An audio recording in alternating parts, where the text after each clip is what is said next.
Who doesn't want to wake up every single day and just go out and play disc golf with their best friend?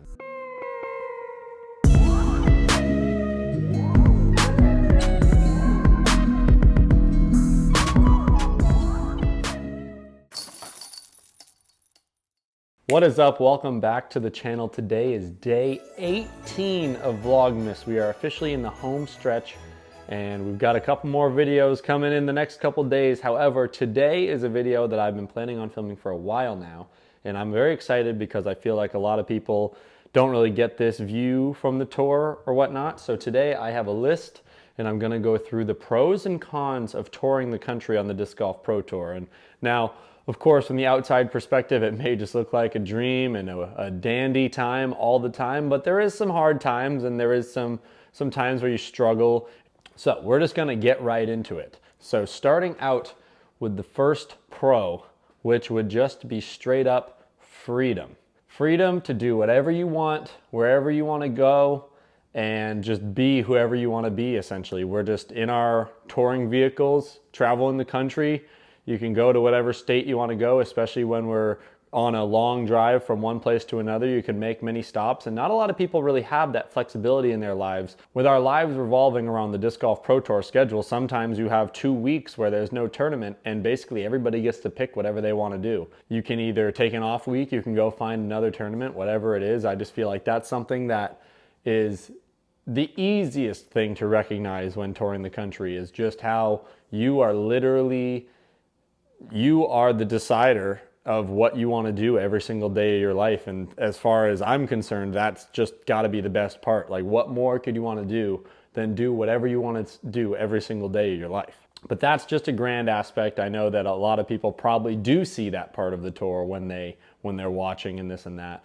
But that takes me right into the next one, because I just talked about the long distance drives, and that is just straight up just the hours and hours of driving. Say we're playing a tournament in Kansas. Well, the tournament in Kansas ends and we've got to be in California by Friday. So now you have 4 days until the tournament starts, combined with practice rounds. So that leaves you with basically 2 days of driving, unless you're an absolutely insane person or you have another person to help split the driving.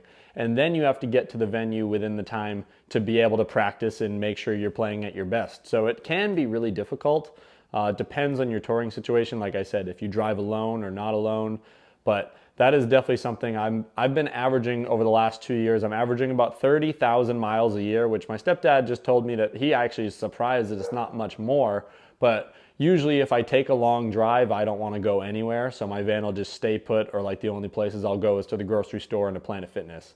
Overall, just the number of hours behind the wheel, it can also just take a toll on your body physically. And I've actually talked to Seth Muncie about it before, how to manage when you literally have an entire day dedicated to driving. You don't do anything. Your body gets exhausted even though you're sitting there doing nothing, and it can be kind of detrimental, especially if you're rushing into a tournament week trying to be prepared for the tournament that weekend. This has to be my absolute favorite on the list for pros. It is just the overall aspect of friends and meeting new people and having hosts at every single event. There is nothing I love more about being on the tour than literally having a huge group of my best friends all with me year round, and we're all going to different places together. I mean, separately but together. And we can be kicking it in the middle of Des Moines, we could be kicking it in Las Vegas. It doesn't matter. It's the same people, and that is just the coolest part. Not only the friends that I know and love, like Marky Chap and Trevin, but I'm talking about like just meeting new people. I've made so many friends that I would have never ever met if I hadn't been on the Disc Golf Pro Tour and traveling the country, because I'll just roll into a town with no plans, no place to sleep, and I'll just hit up somebody that I know in the area. They link me up with their buddy that lives there, and now next thing I know, that person is absolutely one of my closest friends. It happened to my buddy EJ when I went to Tampa last November. I just had a post put up in the Clearwater Tampa Facebook group. This one guy responded, said, "Hey, yeah, I can host you." And then now him and I are super good friends. We've gone to a bunch of hockey games together. I drove out to Kansas to see him and his family, and it's just the coolest part, because if I stayed in Massachusetts, I would have a place to stay all the time. Yes, I might be able to play disc golf, but going all these new places and just putting yourself out there, you run into people that you would never ever have run into if you weren't traveling the country. And like I said, that goes for people that I've known for a very long time and people that I met while I'm on tour. And this goes for the people that I've yet to meet, because there's just something special about somebody opening their home to you as a random stranger just living in a van, that it's just like an immediate connection. At least for me personally, I'm a big time people person. So anybody who's willing to go out of their way to help me, they immediately have a big check mark in my book. Next one on the cons list, it's just gotta be the expectations when dealing with the competition. We are on the road from February all the way through October, and that is every single weekend essentially a tournament. Now, I did mention there are some off weeks. Not a lot of people choose to take off weeks. Even if there is an off week, they'll go seek out an A tier or B tier, what have you, and that can just really take a toll. And everything's great when it's great. If you're hitting your putts and you're feeling good about your drives and your form and everything and you're making money, there's not really much to complain about. But all it takes is 1 week and one slip up for you to really like question, like, oh man, I'm out here trying to do my best, but I need to make sure I'm making money. And I just had a bad weekend of golf. Now you sit there and ask yourself, is the bad golf going to continue, or are you going to pick it up? Or how do you approach this setback in your career? Do you hit the putting green more? Do you take a little bit of a break, give your body a breather? It's kind of like it's a 50-50. You never really know what the correct answer is exactly. And you just kind of got to roll with it. And like I said, like just the expectations, like say you're showing up to a course and you're like, oh man, I love this course so much. Maybe you played it really well the previous year, but they did a couple changes to the course, and now next thing you know, that course is eating your lunch and you're in 70th place after the first round. And that can really take a toll on the mental game, especially if you were feeling good about your game. I feel like that one of all is like it's not all just whatever unicorns and rainbows when you're out on the tour. If you have a bad week and it gives you the slightest bit of doubt in your game, that doubt can linger for weeks. And it's just a matter, the only person that is capable of taking you out of that slump is you. It's a matter of knowing yourself as a player and as a person well enough to know what does it take to take you out of that slump. I've done both. I've had tournaments where I know I didn't play my best, so I went into the next week firing on all cylinders, ready to practice more than ever and throw better drives and trust my discs and all this stuff. Sometimes if it's a really long course or just an exhausting weekend overall, I do like to look at the tour schedule, and maybe if it's not that big of an event or it's not a pro tour event at all, and I'll just drop out of it because my body just needs a reset, so that entire next week I'm leading into the weekend without a competition, so then I can just use that entire week to prepare for the next time that I have to compete when I come around to the next Pro Tour event. This is another good one on the pros list. Who doesn't, in the disc golf world, who doesn't want to wake up every single day and just go out and play disc golf with their best friends? Like, what more can you ask for? Every single time we're on tour, like I said, usually I'm parked up with Marky, Tristan Tanner, Trevin, and we get up in the morning, we eat, whether we do like a family style breakfast or we eat on our own, and then we all look at each other and say, what time do we want to head to the course? And we all play together. And you know, if on Monday I play with Marky and Trevin, then on Tuesday I'll play with Kevin Kiefer and Randon Lotta. Like, that's just, I love to be able to just, I don't know, like cycle a list of friends that I just love to hang out with, because you know I've got so many friends. I don't like to just keep myself secluded to one group. I love to expand my horizons, meet new people, and just throw discs with the homies. And that's just, like I said, what more can you ask for? And it's a very, very rewarding thing, especially if you're having those tough times, just knowing that every single day, as long as you love to do it, you're allowed to play disc golf and just go out there and throw and just go out there and play. And of course, we are trying, and we're trying to prepare for the next competition that's coming up. And you know, we're not just out there chucking it and not caring. We're obviously being very strict with ourselves and making sure that we are on point and hitting our putts and you know, ready to attack when it comes tournament time. But there is nothing better than just the whole week leading up to the tournament playing with a whole list of friends that you want to catch practice rounds with. And then there's a chance that you'll end up playing with some friends in the tournament when it comes to the weekend. And that's actually one of the best parts as well, is just I've had so many tournaments where I've landed on a card with 2 or 3 of my good friends on tour. There's just nothing better. The next one's a little bit scary, and I'm very thankful that it has only happened to me once. However, when you're doing those long drives, especially when you're in the western part of the country, when the states get real big and there's a lot of open nowhere, there is always the potential to get stranded. And especially like me, I travel by myself. So getting stranded means if I'm not able to fix it, I either better be within 100 miles of a tow or something like that if it's that serious, because that's my AAA membership. If you're going on tour, you have to have a AAA membership. I'm going to tell you that right now. Basically, it's like blind confidence. You just have blind confidence in your vehicle. Like, yep, I've got a 13-hour drive straight across Utah, but I'm just going to trust my van that it's going to get me there without any issues. And basically every single time I get in the van, that's basically what you do. And it's not something you think about, because you're not like, oh, what if I get stranded today? Like, you can't live like that. But it's just a matter of like, you always have to be prepared. Like I mean, I've been in some spots in the middle of South or North Dakota, like I said, Kansas, where there's no service. So if there's no service and I drive by myself and my vehicle all of a sudden becomes undrivable, what am I supposed to do? Flag somebody down on the highway that may or may not be somebody that's willing to help? Like, that's a scary thought. And like I said, if you travel by yourself, it's a completely different thing. People who travel with other people, I know Garrett Gerthy and Jessica Weiss have a pretty crazy story about getting stranded. I think they were in South Dakota where their entire wheel fell off their trailer. That is a nightmare scenario. Thankfully, I haven't had too many bad issues. The one time I did have an issue, we were rolling by the end of the night. That is always something that you have to be concerned about. And that's why you gotta just always check up on your vehicle. You gotta take care of your oil changes. You gotta make sure your tire pressure's up. And you just can't really bat a blind eye to the servicing of your vehicle. But that goes for everybody, not just touring disc golfers. Oh man, I just love the pros on this list. The next one on the list for the pros is food. I've hit every single corner of the country this year. When you travel the country, there is nothing better than traveling to a new area and getting to experience that food for a while. When we go to Texas, the Mexican food is great. The fruit is great at the supermarkets. So, you go to town on the Mexican food and you go to town on the fruit, at least I do. And, when you go to the Midwest, they got Raising Cane's and Culver's. Like, you can't really ask for much more, at least if you're me.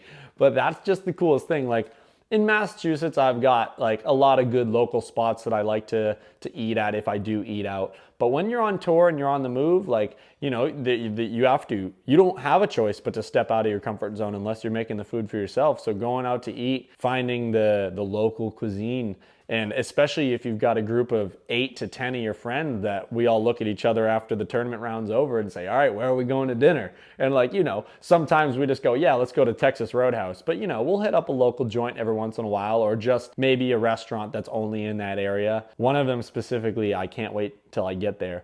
Austin, Texas has P. Terry's Burger Stand, one of the best burgers I've ever had. I can't wait till I get back to Austin. That's one of my favorites on tour. All right, well, speaking of the local food joints around here, one of the cons that is definitely a bummer is just the fact that you're literally never home.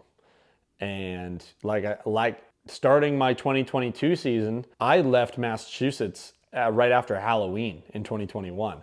So I was in Florida the entire winter, and then from Florida drove all the way to Las Vegas and then went on the entire tour. And that's why halfway through my season, I actually just chose, once I didn't qualify for the match play championship, I just decided that I wanted to fly home for about 10 days. I got to play in the Brewster Ridge Open. I got to play in Abel's Memorial Tournament.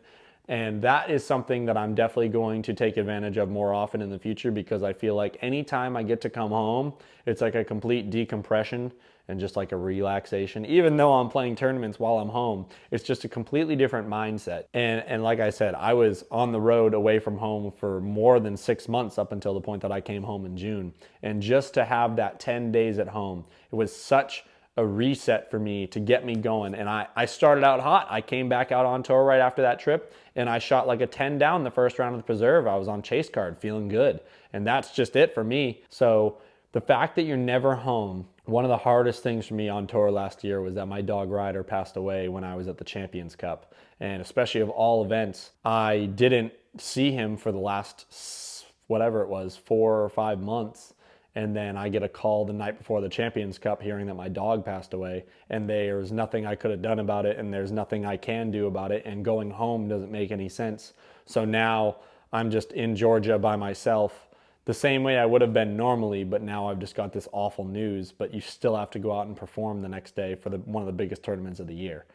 And that really hit hard for me personally. I really hope that my friends on tour haven't had a similar experience to that. It's just a matter of knowing that when you're not home and when you're not with your family, that anything like that can happen. So that's a big reason why when my season ended after MVP Open, I just wanted to stay home, because I paid that price last winter. I went to Florida and I wanted to play more tournaments and this and that. And if I would have stayed home for a little bit longer, that would have been the last time I got to spend with my dog. That one's really just hitting home now, especially now that we have Rory, our new puppy. And I'm just really appreciating the time that I get to spend with him, because I definitely don't want to be a stranger to him. I still live here, even though I'm never here. So I'm just very glad to have spent the last 3 months or so just locked down at home. Nothing really too crazy as far as traveling. Like I went to Maine and Connecticut, but always being in the home vicinity for the last 3 months. It's going to really get me going once it's time to start to pick it up and drive south and start to head out for the tour for the entire year.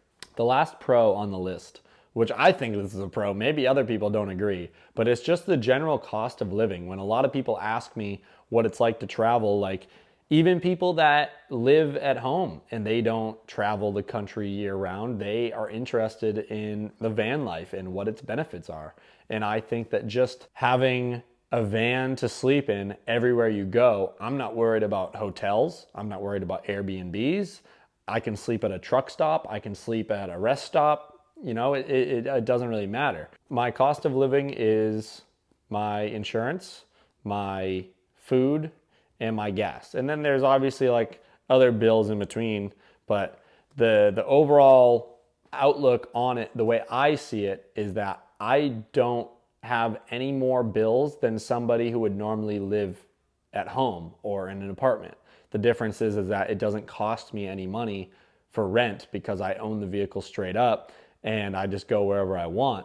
So I like to translate it as like, yes, I am traveling constantly, so my gas is essentially my rent. So depending on how much I drive, then that's my rent. The difference is I can take my apartment anywhere I want and I'm not just stuck wherever I'm at. And that's really the coolest part of all of it. I don't know, I just think that even if you live at home and you just want a van for like a weekender, I think that it's a great idea. And if you've got the money and you're looking to invest and maybe you're not all about like the tent camping or anything like that, then a van's the way to go, which leads me into the next part, which is van versus RV. This is going to be its overall pros versus cons chart. If you have a van, you can fit in any parking spot. And now we have to think about all the places we go on tour. We're talking Disc Golf Pro Tour events that have specific camping allowed for the players, but then you're going to find yourself in downtown Portland, Oregon, and you need to street park. Well, I ain't street parking if I've got a freaking fifth wheel towing behind my truck. So that's why I think the van is really cool, because it can basically fit in any single passenger car parking spot.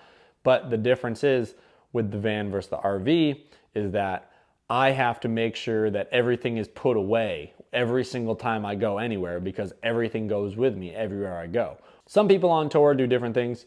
There's the van lifers, there's the people that have the big RVs that maybe tow a small sedan, and then there's people who drive a pickup truck with a fifth wheel camper. The thing about the RV and the fifth wheel is that every single where you go, you have to think about where you're going to leave the trailer. If you're just going from place to place, let's say we're driving from Jonesboro to Emporia, and we want to stop for dinner on the way. Well, now if we stop for dinner and we're not at our place for the week, our friends are towing a camper. Now they need to find a place for parking with the trailer included, because they haven't been able to drop it off at their destination. So that's personally what I like about the van.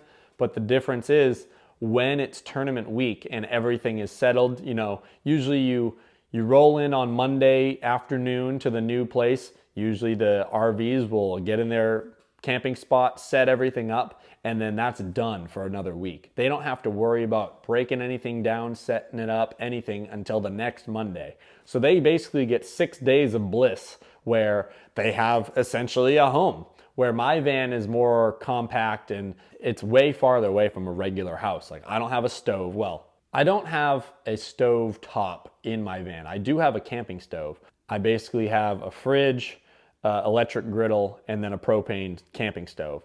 Other people have an oven, they have a sink, they have heat, AC, all that good stuff. When you're on tour and you're picking what vehicle you want to tour in, you basically have to think about what you can't live without. I have found that I can live without a sink. It's called opening the door and dumping out the door whatever I need, and then I just use like bottled water for my faucet essentially. However, there's a lot of people that it's mandatory for them to have a running bathroom, and I completely understand that, especially for girls. A lot of people, they do the big fifth wheel and they've got all the trinkets and gadgets and everything you could possibly need if it was a stationary home. But the difference is that hassle of if it's not parked somewhere, it's attached to you. And a lot of people have said, oh, I could tow some extra storage behind my van. But then that makes my van even longer and harder to park. So then I'm losing my convenience of why I drive the van, which is for convenient parking. Living by yourself in a van is very manageable. I don't know how most people can do too. For most part, I'm very happy with the storage in my van. A lot of my priority is discs, but I know a lot of other players on tour, like I said, especially the girls, they probably can't live with the same 6 outfits. I'm a guy. I can do that. I have an array of shirts that I'll cycle. I've got an array of shorts and polos and pants that I'll cycle, like a couple hoodies maybe. But I know that girls, they don't operate the same way. They need all these certain clothes and this and that. So that's why a lot of the couples on tour have the fifth wheel. And I can't say that I would decline to be riding and living in a fifth wheel. The difference is I don't want to drive it. So I'm cool with the Sprinter van for now, but that's basically going to do it for the list. And I hope you guys enjoyed this video. I know I basically whipped this list up pretty quick. It's something I've been thinking about for a while, but I feel like I covered most everything. Let me know in the comments if you have any questions and maybe things I didn't cover, or if there's anything that I mentioned that you were wondering about and I confirmed your suspicions. But thank you for watching. It's going to do it for today's episode of Vlogmas. Another Vlogmas episode coming at you tomorrow and more to come after that. So thank you for watching, like and subscribe, and we'll see you next time.